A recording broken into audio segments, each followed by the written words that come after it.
When a lie collapses, it does not fall quietly.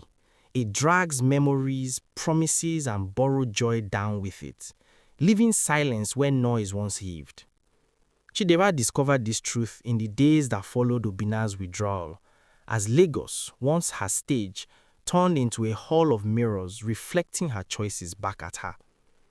She woke each morning reaching for her phone, only to remember that the messages she feared and desired would not come.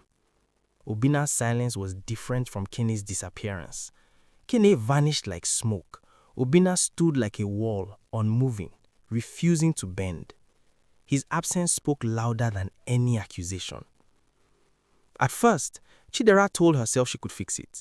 She sent long messages, voice notes soaked in regret, promises sharpened by desperation.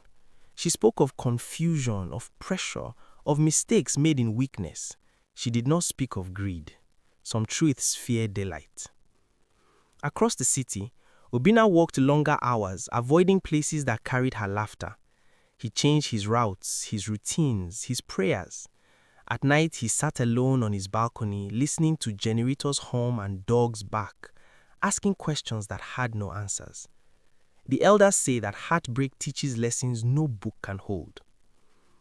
Word travels fast in Lagos. Friends who once smiled now asked careful questions. Some chose sides. Others watched from a safe distance, grateful the fire was not burning their own roofs. At a small buka near his office, Obinna overheard whispers. "Now that influencer girl? Fine face, crooked hat." He paid his bill and left without finishing his meal. Mama Ifunanya noticed how thinner he grew, how his eyes carried storms. One night she sat beside him. "My son," she said, "pain is not weakness. Carry it, but do not let it carry you." Obinna nodded, unsure whether he believed that yet. Chidera's fall was quieter but sharper. Brands stopped calling. Invitations slowed. Friends who benefited from her generosity drifted away when the gifts stopped coming. Lagos rewards success loudly, but abandons failure in whispers.